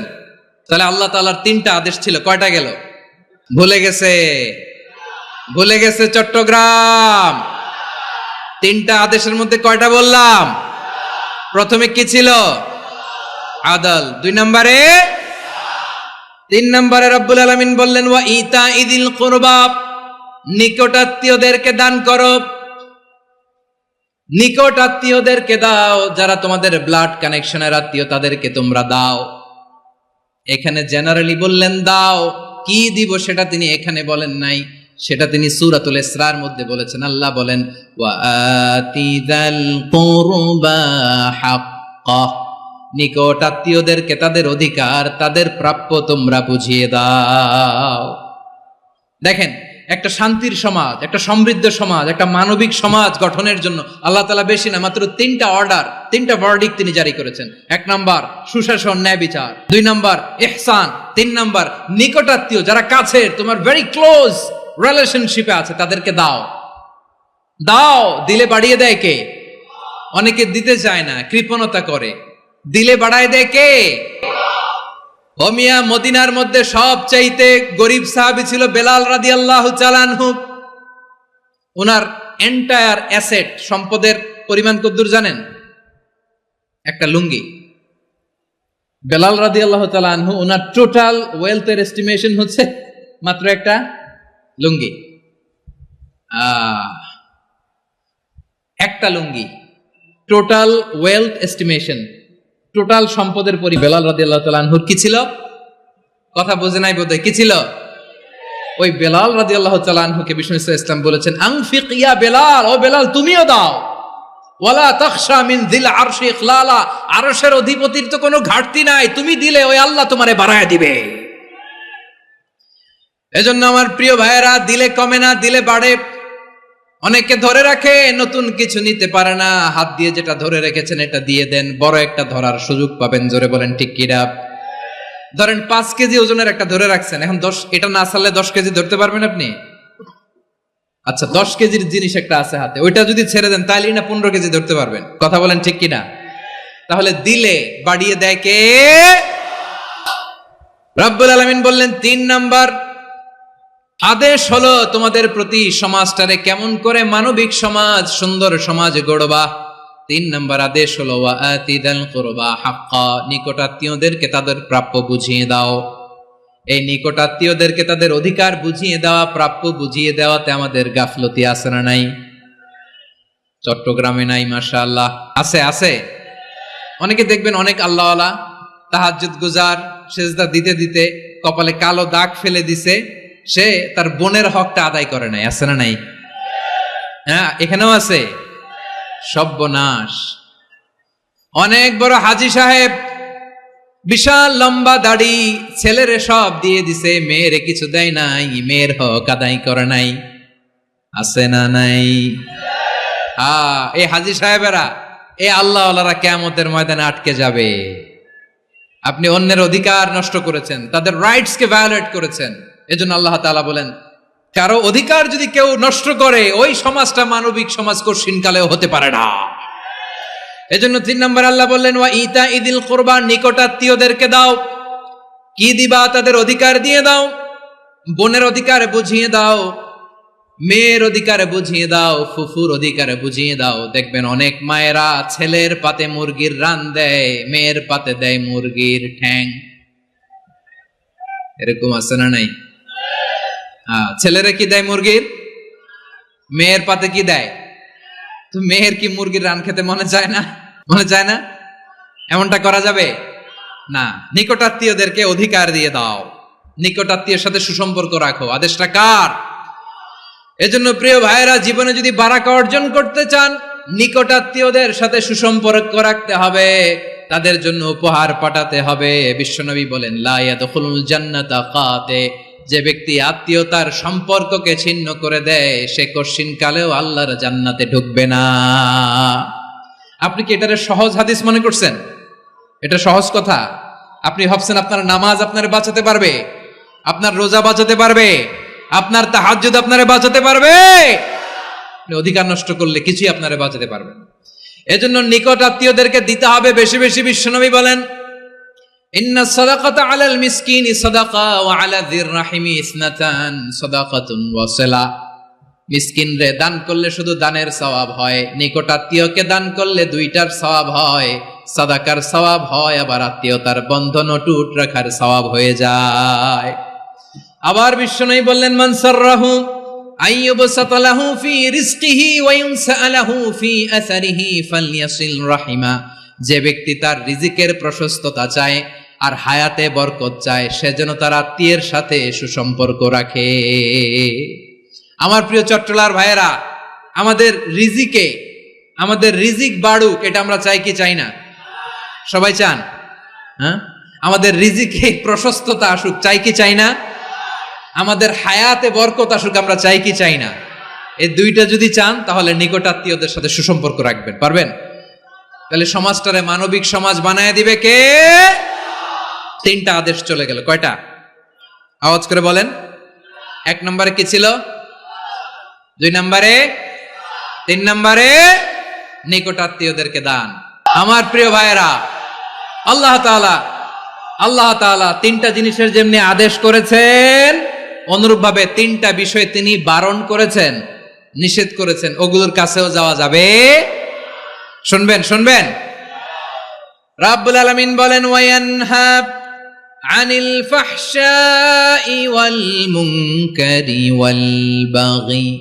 আমি যেমনি 3টি বিষয়ে আদেশ করলাম, অনুরূপভাবে 3টি বিষয়ে বারণ করলাম, নিষেধ করলাম। আমার 1 নাম্বার নিষেধাজ্ঞা হলো অশ্লীলতার প্রতি। ফাহশা, ওয়ায়ানহা আনিল ফাহশা, আল্লাহ তাআলা অশ্লীলতাকে নিষেধ করেছেন। কোন জিনিসকে? সবাই বলুন, কোন জিনিসকে? যত ধরনের, যত টাইপের, যত ক্যাটাগরির অশ্লীলতা হতে পারে, সব অশ্লীলতাকে হারাম করেছেন কে? ফাহশা মানে কি? কথায়, কাজে, আচরণে, কমেন্ট, ফেসবুকের কমেন্টসে যত ধরনের নোংরামো আছে, যত ধরনের অশ্লীলতা আছে, এটাকে আরবিতে বলে ফাহশা। এটাকে কি বলে?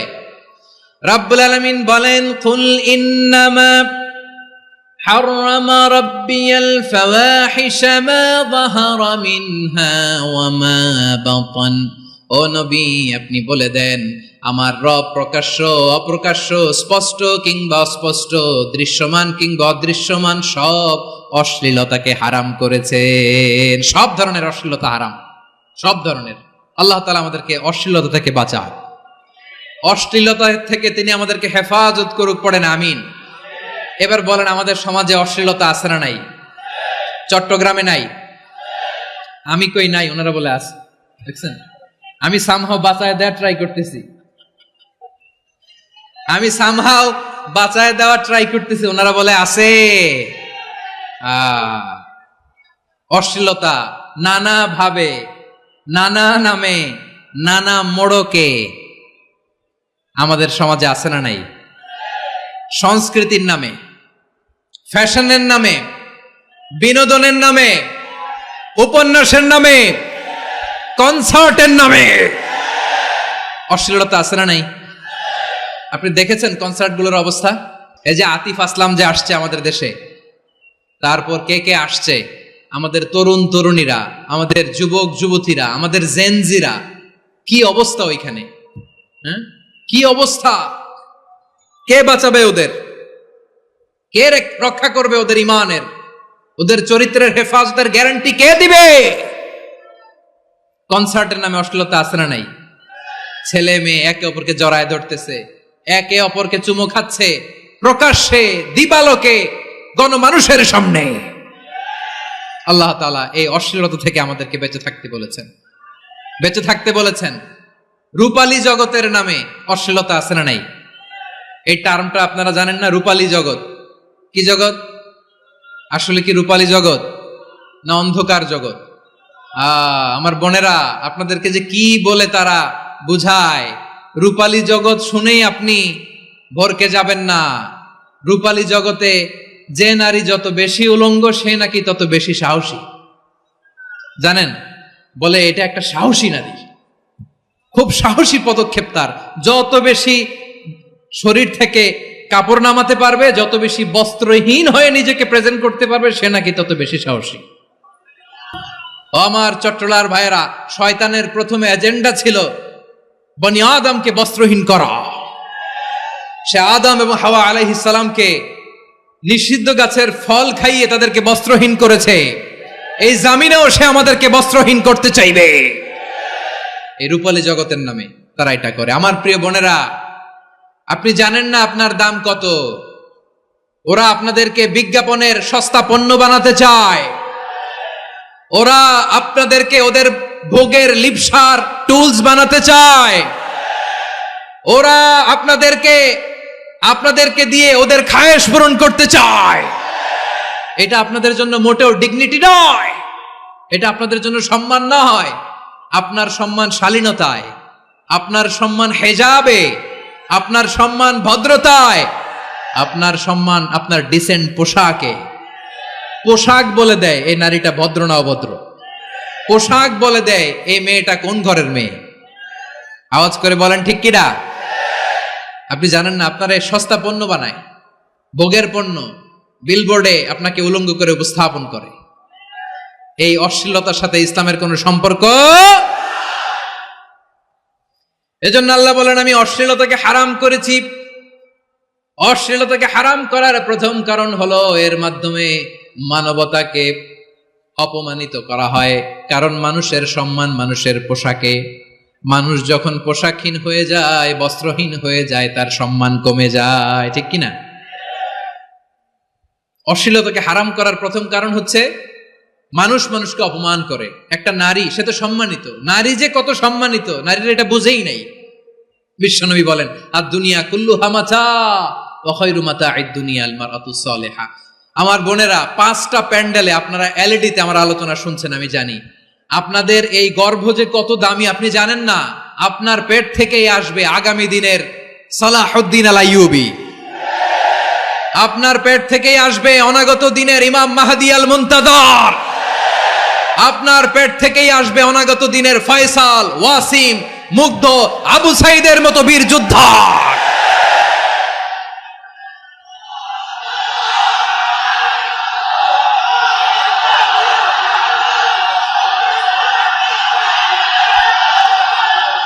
আমার প্রিয় বোনেরা, আমার প্রিয় বোনেরা, বিশ্বনবীর কথার ওজন খেয়াল করেন। আর দুনিয়া কুল্লুহা মাতা ওয়া খায়রু মাতা'আদ দুনিয়া আল মারআতুস সালিহা। দুনিয়ার সবকিছুই অ্যাসেট, এর মধ্যে সবচেয়ে দামি অ্যাসেট নেককার নারী। আপনার গর্ভ যে কত দামি আপনি জানেন না। নিজের সময়টাকে কাজে লাগান, কোরআন পড়েন, সুন্নাহ পড়েন। আপনার অনেক দায়িত্ব ঘরে। You are the MD of your family. একটা family it's a very big institution. পরিবার একটা অনেক বড় প্রতিষ্ঠান। and you are the MD of your institution. আপনি এই পরিবারের MD, managing director of your family. এখানে আপনার কত দায়িত্ব। আপনি ছেলে মেয়েদেরকে তারবিয়া করবেন। আপনি আপনার স্বামীর জন্য ঘরটার জান্নাতের নীর বানাবেন। আপনার জন্য জান্নাতের ডুপ্লেক্স বাড়ি ওইখানে তৈরি করে রাখবে কে? আপনি যে কত দামি আপনি জানেন না। নারীদেরকে আল্লাহ বানিয়েছেন উচ্চতর করে, নিম্নতর নয়। নারীদেরকে ছোট্ট জিনিস দিলে এটার বড় করে দেয়। নারীদেরকে ভ্রূণ দিলে, শুক্রাণু দিলে নারী এটারে বাচ্চা হিসেবে উপহার দেয়, ঠিক কিনা?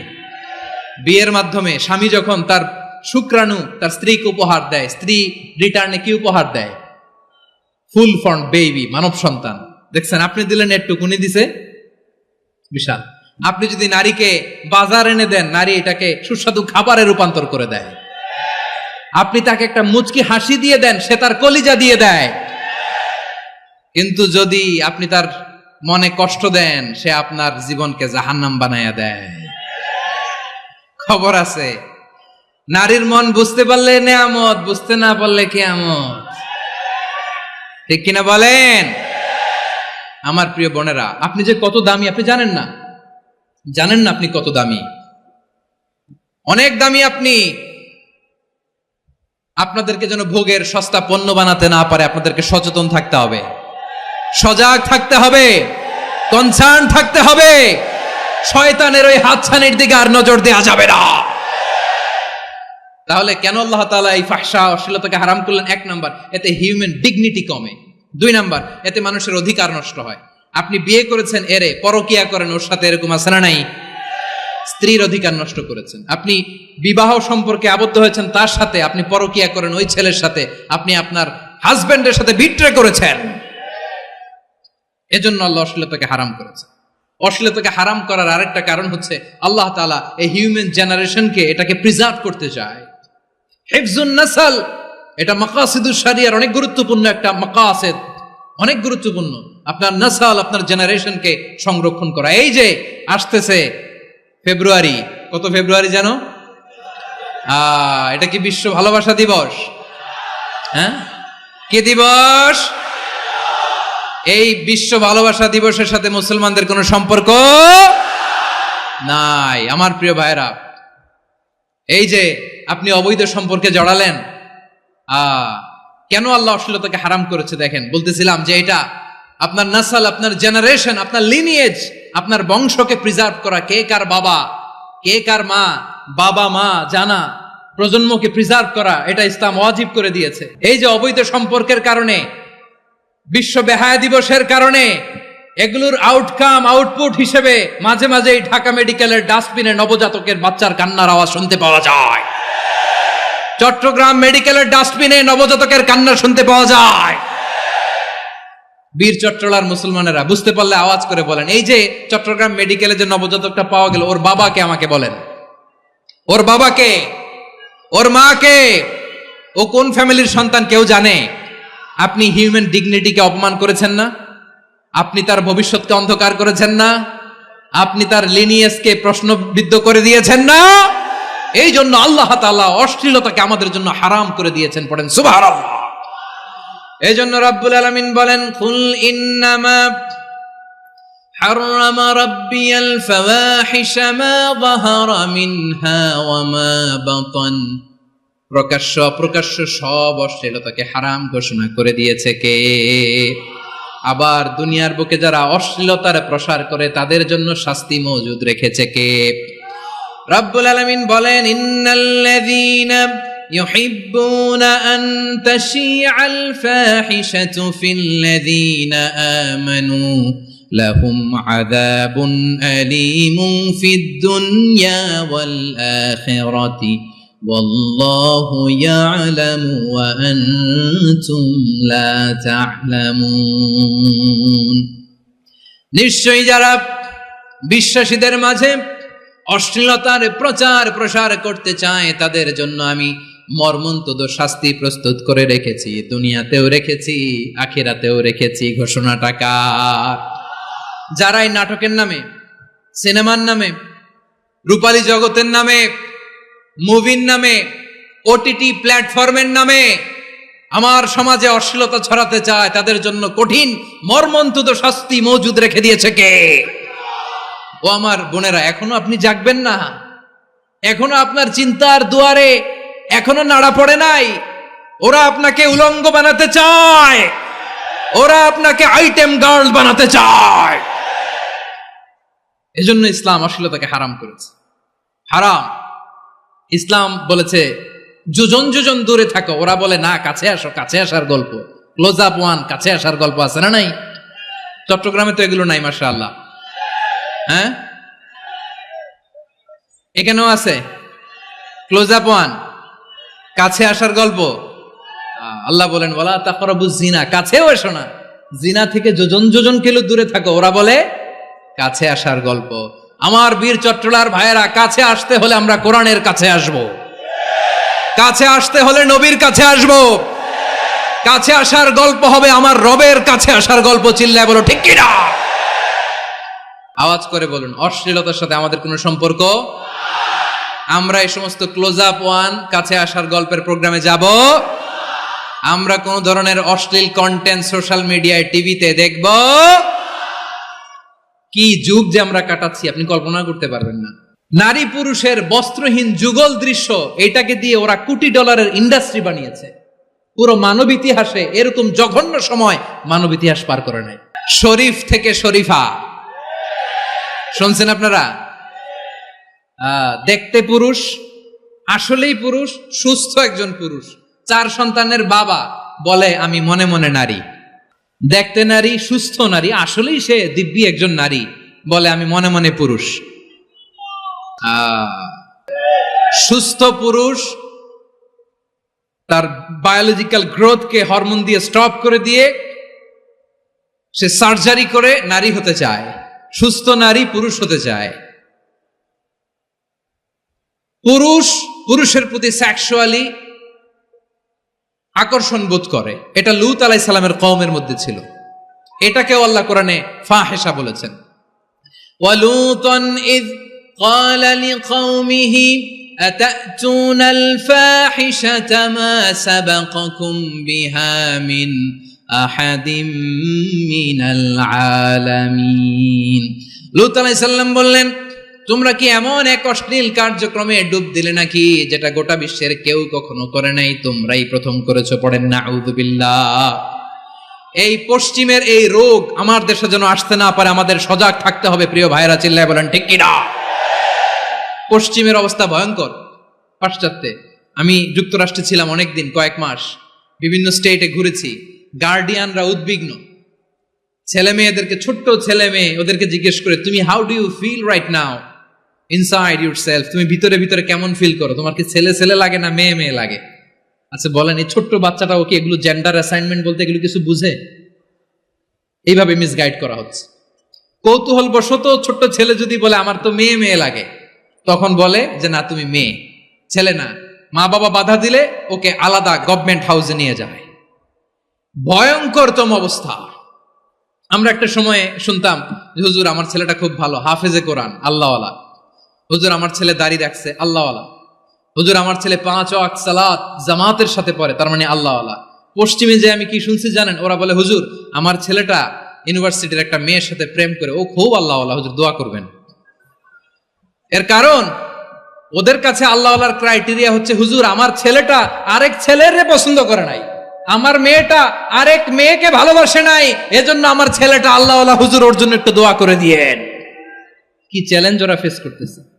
ওনার ছেলে যে আরেক ছেলেরে বিয়ে করবে না, এটাতেই উনি খুশি যে আলহামদুলিল্লাহ আমার ছেলেটা একটা মেয়েরে ভালোবাসে, আমার মেয়েটা একটা ছেলেরে ভালোবাসে, মানে এটা খুব আল্লাহওয়ালা।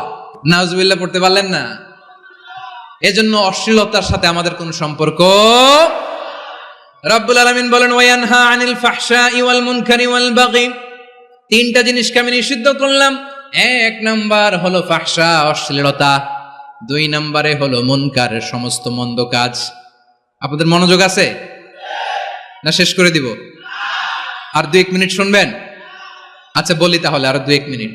তাহলে নিষেধাজ্ঞা জারি করেছেন 3টা জিনিসের উপর। 1 নাম্বার কি? ফাহশা, অশ্লীলতা। 2 নাম্বার মুনকার।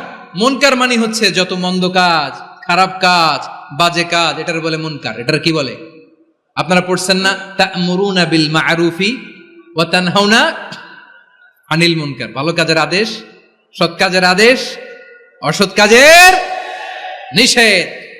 মুনকার, মুনকার হচ্ছে মানুষের স্বাভাবিক বিবেকবোধ যেটাকে খারাপ বলে, ওইটাই মুনকার। পৃথিবীর সব আসমানি গ্রন্থ যেটাকে খারাপ বলেছে, মানুষের স্বাভাবিক বিবেকবোধ যেটাকে খারাপ বলেছে, এগুলো সব মুনকার। যেমন ইফটিজিং, এটা কি ভালো না খারাপ? মজুদদারি, খাদ্যে ভেজাল দেওয়া, ওজনে কম দেওয়া, মাছে ফরমালিন মিশানো, চাঁদাবাজি, টেন্ডারবাজি, দখলবাজি, এগুলো আমাদের স্বাভাবিক বিবেকেই বলে এগুলো খারাপ, এগুলো হচ্ছে মুনকার। আল্লাহ তাআলা এই মুনকার থেকে আমাদেরকে বেঁচে থাকতে বলেন, আর শয়তান এই মুনকারের প্রতি আমাদেরকে উদ্বুদ্ধ করে। আল্লাহ তাআলা বললেন ইয়া আইয়ুহাল্লাযীনা আমানু লা তাত্তাবিউ খুতুওয়াতিশ শাইতান ومن يتبع خطوات الشيطان فإنه يأمر بالفحشاء والمنكر। আল্লাহ বললেন, আমার গোলামেরা শোনো শোনো, ও আমার বিশ্বাসী বান্দারা খবরদার, তোমরা কশিনকালেও শয়তানের পদাঙ্ক অনুসরণ করবে না, কারণ শয়তান তোমাদেরকে অশ্লীলতা এবং মন্দ কাজের দিকে উদ্বুদ্ধ করে। আমাদের কাজ হচ্ছে শয়তান আমাদেরকে যেদিকে নিতে চায় আমরা তার উল্টা দিকে যাব, ঠিক কিনা বলে? শয়তান এই মন্দ কাজকে আমাদের কাছে বিউটিফাই করে চাকচিক্যময় করে আমাদের সামনে উপস্থাপন করে। এজন্য আল্লাহ বলেন মুনকারকে থামাতে হবে, মুনকার প্রতিরোধ করতে হবে। মুনকার প্রতিরোধের দায়িত্ব শুধু আমাদের নাকি? শুধু আপনার খতিব সাহেবের, ইমাম সাহেবের, নাকি মুসলিম উম্মার সবার? আওয়াজ করে বলুন, মুনকার অসৎ কাজ প্রতিরোধের দায়িত্ব কার? রাব্বুল আলামিন বলেন, কুনতুম খায়রা উম্মাতিন উখরিজাত লিন-নাসি তা'মুরুনা বিল মা'রুফি ওয়া তানহাউনা আনিল মুনকার। তোমাদেরকে শ্রেষ্ঠ জাতি করে জমিনের মধ্যে আবির্ভূত করা হয়েছে, যাতে করে তোমরা জমিনের ভেতরে সৎ কাজের আদেশ করতে পারো আর অসৎ কাজের নিষেধ করতে পারো। উম্মাহ কুনতুম খায়রা, তাহলে গোটা উম্মার দায়িত্ব, এটা বুঝতে পারছেন তো? আচ্ছা, আরো নিচে আসেন। এরপরে আল্লাহ বললেন, শুধু উম্মাহ না, এই জমিনের রাজত্ব আমি যাদের হাতে দেই, এই জমিনের মালিক আমি যাদেরকে বানিয়ে দেই, যাদেরকে আমি সরকারের দায়িত্ব দেই, তাদেরকেও মুনকার প্রতিরোধের দায়িত্ব দিয়েছে কে? আল্লাহ বলেন, যারা ক্ষমতার মসনদে বসেছে তাদেরকে 4 দফা কর্মসূচি আমি আল্লাহ দিলাম। আওয়াজ করে বলেন, কয় দফা? আল্লাহ বলেন, আল্লাযীনা ইম্মাক্কান্নাহুম ফিল আরদি আকামুস সালাতা ওয়া আতাউয যাকাতা ওয়া আমারু বিল মা'রুফি ওয়া নাহাউ আনিল মুনকার ওয়ালিল্লাহি আকিবাতুল উমুর। যারা এই জমিনের উত্তরাধিকার হয়েছে তারা 4 দফা কর্মসূচি নিয়ে সামনে আগাবা। সালাত কায়েম করবা, যাকাত আদায় করবা, সৎ কাজের আদেশ দিবা, অসৎ কাজ থেকে মুনকার প্রতিরোধ করবা। আদেশটা কার? আমার প্রিয় চট্টলার ভাইয়েরা, পুরো উম্মার দায়িত্ব মুনকার প্রতিরোধ করা, সরকার প্রধানের দায়িত্ব মুনকার প্রতিরোধ করা। এরপর আল্লাহ বলেন, প্রতিটা ফ্যামিলির যিনি প্রধান সিইও বাবা, প্রত্যেক বাবারও দায়িত্ব এই মুনকার প্রতিরোধ করা। আওয়াজ করে বলেন ঠিক কিনা? যেমনটি সাইয়েদনা লুকমান আলাইহিস সালাম ওনার কলিজার টুকরা সন্তানকে আদেশ করেছেন, ইয়া বুনাইয়া আকিমিস সালাতা ওয়া'মুর বিল মা'রুফি ওয়ানহা আনিল মুনকার। পড়েন সুবহানাল্লাহ। বাবা ছেলেকে সবক দিচ্ছে। কে সবক দিচ্ছে? কাকে? লুকমান আলাইহিস সালাম ছেলেকে বলতেছে, ওরে আমার কলিজার টুকরা সন্তান, ওরে আমার বাছা, নামাজ কায়েম করবা, সৎ কাজের আদেশ দিবা, আর মুনকার প্রতিরোধ করবা, অসৎ কাজ, সমাজ থেকে খারাপ কাজকে ঝেঁটে বিদায় করে দিবা। তাহলে দেখেন, আমি স্টেপ বাই স্টেপ নামলাম। পুরা উম্মার দায়িত্ব, জমিনের উত্তরাধিকারী আল্লাহ যাদেরকে বানিয়েছেন সরকার, তাদের দায়িত্ব, প্রতিটি ফ্যামিলির প্রধানের দায়িত্ব। এরপরে বিশ্বনবী বলেন, সচেতন প্রতিটি মুসলিমের দায়িত্ব সমাজ থেকে মুনকারকে উৎখাত করা। বিশ্বনবী বলেছেন, মান রাআ মিনকুম মুনকারান ফালিয়ুগাইয়িরহু বিয়াদিহি فإن لم يستطع فبلسانه وإن لم يستطع فبقلبه وذلك أضعف الإيمان। সমাজে যে মুনকার দেখবে, খারাপ কাজ দেখবে, সে যেন হাত দিয়ে সেটাকে থামায়। কি দিয়ে? আপনাদের তো হাত নাই না? হাত আছে, হাত আছে। ওরা যেই হাত দিয়ে অন্যায় করে ওইটা প্রতিরোধের জন্য আমাদেরও হাত আছে না নাই? আমার প্রিয় ভাইয়েরা, ওরা ওদের যেই হাত দিয়ে টেন্ডারবাজি করে, চাঁদাবাজি করে, ইফটিজিং করে, দখলবাজি করে, যেই হাত দিয়ে, ওই মুনকার থামায় দেওয়ার জন্য আল্লাহর দেয়া আমাদেরও 2টি হাত আছে না নাই? আমাদেরও হাত আছে। থামাইতে হবে, থামাইতে হবে, হিম্মত করতে হবে। আমার প্রিয় ভাইরা, না থামালে আমরাই ডুববো শেষমেশ। আমাদের বাঁচার জন্য হইলেও থামাইতে হবে। রব্বুল আলামিন বলেন, ওয়াত্তাকু ফিতনাতাল লা তুসিবান্নাল্লাযীনা যালামু মিনকুম খাসসা ও আমার গোলামেরা, ওই আযাবকে ভয় করো যে আযাব যখন আমি জমিনের বুকে পাঠাই শুধু জালেমদেরকেই মারি না, আলেমদেরকেও মারি। আযাব যখন আসে তখন শুধু জালিমই মরে না, আলেমও মরে। জানেন, মুসা আলাইহিস সালামের পায়ে একবার একটা লাল পোকা কামড় দিয়েছে, লাল পিঁপড়া। লাল পিঁপড়া কামড় দিলে খুব আরাম লাগে না? কি লাগে? হ্যাঁ, জলে না? লাল একটা পিঁপড়া কামড় দিছে, তো উনি রেগে মেগে পাশি দেখে লাল পিঁপড়ার বাসা, পা দিয়ে ডলে মুছে সবগুলো পিঁপড়া মেরে ফেলছে। এই ঘটনাটা আল্লাহ ঘটিয়েছেন এজন্য মুসা আলাইহিস সালাম ছিলেন কালিমুল্লাহ, সরাসরি আল্লাহর সাথে কথা বলতেন। তিনি আল্লাহকে জিজ্ঞেস করেছিলেন, আল্লাহ তুমি যখন কোন জনপদে আযাব পাঠাও, শাস্তি দাও, ওখানকার শুধু জালেমরাই তো মরে না, ভালো মানুষগুলাও মরে, তো আযাব দিবা মুশরিকদের উপর দিবা, অবাধ্যদের উপর দিবা, ভালো মানুষগুলারে মারো কেন? আল্লাহ বললেন, মুসা তোমার যে কামড় দিছিল পায়ের মধ্যে পিঁপড়া, কয়টা পিঁপড়া? জোরে বলেন। একটা পিঁপড়া, তো সবগুলারে মারলা কেন? রেগে মেগে পুরো পিঁপড়ার বাসা ভেঙে মেসাকার করলা কেন? এই মুসা, আমি যখন অ্যাকশনে যাই, আমি যখন শাস্তি দেই, তখন এত বাস বিচার করা হয় না, বাস বিচার করা যায় না। যখন অ্যাকশনে যাওয়া হয় ওইটা ডাইরেক্ট অ্যাকশন হয়ে যায়। চিল্লায় বলো ঠিক কিনা? এজন্য আমাদের বাঁচার জন্য হলে ওই পাপ থামাতে হবে, এই শয়তানের অট্টহাসি থামাতে হবে, অন্যায় অপরাধ সমাজ থেকে আমাদের থামাতে হবে। কারণ আযাব আসলে ওরাও মরবে, আমরাও মরব। একটা জাহাজ 2 তলা, আপনি আছেন 2য় তলায়, শুনতেছেন? শুনতেছেন? জাহাজ কয় তলা? আপনি কোন তলায়? 2য় তলায়। নিচের তলার কিছু লোক জাহাজের তলা ছিদ্র করতে আরম্ভ করছে। কি ছিদ্র করতেছে? আচ্ছা, জাহাজের তলা ছিদ্র করলে তলা দিয়ে কি ঢুকে? এখন আপনি যদি বলেন আমার কি, আমি তো 2 তলায়, আমার কি, আমি তো সেফ, আমি ইন দ্য সেফ জোন, আমি তো ভালো আছি, আমি তো ভালো আছি, ওরা ছিদ্র করে ওরা মরবে। আসলে কি শুধু ওরা মরবে, নাকি তলা ফুটো হলে ভিতরে পানি ঢুকলে আপনারও সলিল সমাধি হবে? তলা দিয়ে যখন পানি ঢুকবে, জাহাজ ঢুকলে আপনিও মরবেন। এজন্য নিজে মরার আগে ওই পাগলগুলোর নিচতলায় যে থামাতে হবে। চিল্লায় বলেন ঠিক কিনা? এজন্য আল্লাহ বললেন, মুনকার প্রতিরোধের দায়িত্ব সমাজের টপ টু বটম সবার। পুরো আম্মার দায়িত্ব, সরকার প্রধানের দায়িত্ব, প্রতিটি ফ্যামিলির প্রধান বাবার দায়িত্ব, বিশ্বনবী বললেন প্রতিটি সচেতন মুসলিমের দায়িত্ব। এজন্য মুনকার প্রতিরোধ করার দরকার আছে না নাই? সমাজে এই যে ইফটিজিং হয়, আপনার বোনের বয়সী একটা মেয়েকে কিছু বকাটে টিটকারি করে, এই বলে সেই বলে, নোংরা কথা বলে, রাস্তায় দেখেও আপনি পাশ দিয়ে না দেখার মতো চলে যান কেন? আপনি দাঁড়ান না কেন?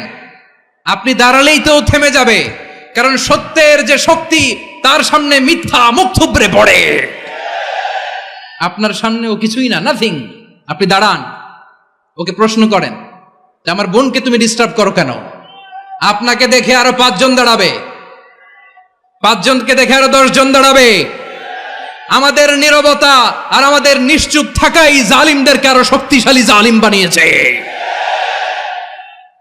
এজন্য মুনকার প্রতিরোধের দায়িত্ব আমাদের সবার। টেন্ডারবাজি, চাঁদাবাজি, দুর্নীতি, অপরাধ, দখলদারিত্ব, মজুদদারি, এগুলো সব কিছু একসাথে প্রতিরোধ করতে হবে। ঠিক কিনা বলেন? একটা মানবিক সমাজ যদি চাই, প্রতিরোধ করতে হবে। প্রিয় ভাইয়েরা, আল্লাহর শপথ নিয়ে বলি, এই নাসিহাতগুলো সবার জন্য, সব দলের জন্য, সব মতের মানুষের জন্য। আমরা কোনো দলের প্রতি মানুষকে ডাকি না, আমরা ডাকি ইসলামের দিকে। সব দলের, সব মতের, সব মানুষদেরকে আমরা আহ্বান জানাই, আসুন আমরা একটা সুন্দর সমাজ বিনির্মাণ করি।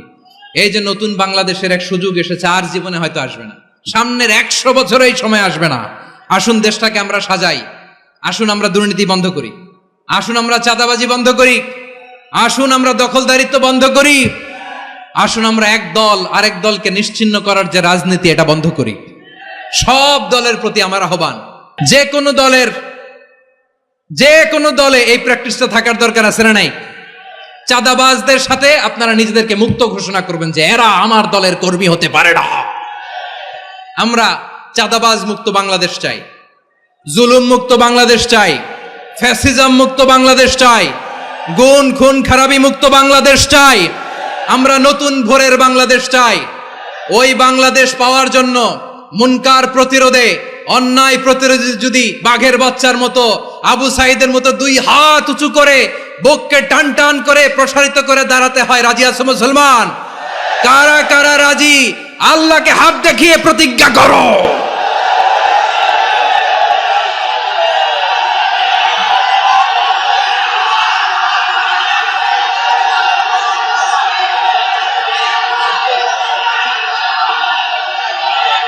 আমার প্রিয় ভাইয়েরা বসুন, বসুন আমার ভাইয়েরা।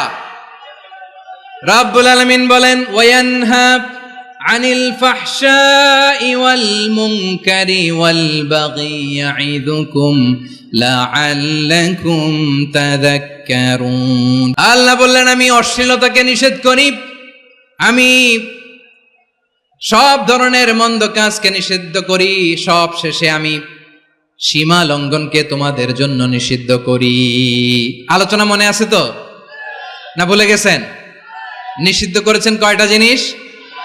1 নম্বরে অশ্লীলতা, 2 নম্বরে মুনকার তথা সব মন্দ কাজ, 3 নম্বরে আল বাগি সীমা লঙ্ঘন, ক্রসিং দ্য লিমিট।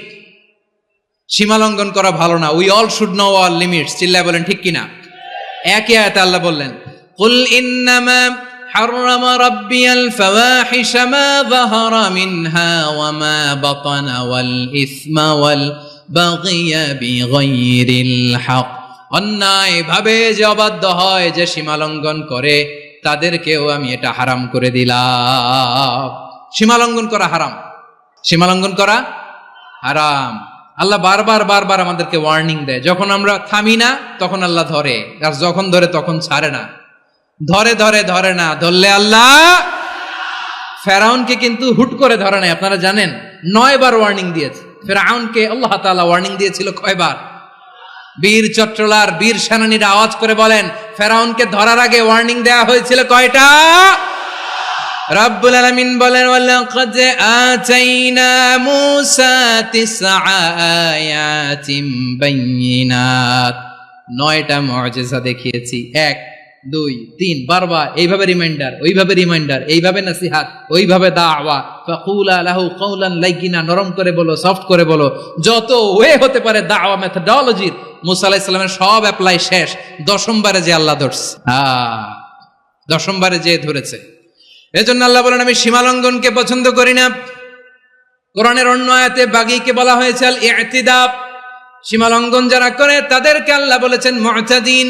وقاتلوا في سبيل الله الذين يقاتلونكم ولا تعتدوا إن الله لا يحب المعتدين। আমি সীমা লঙ্ঘনকারীদেরকে কোশ্চিন কালেও পছন্দ করি না।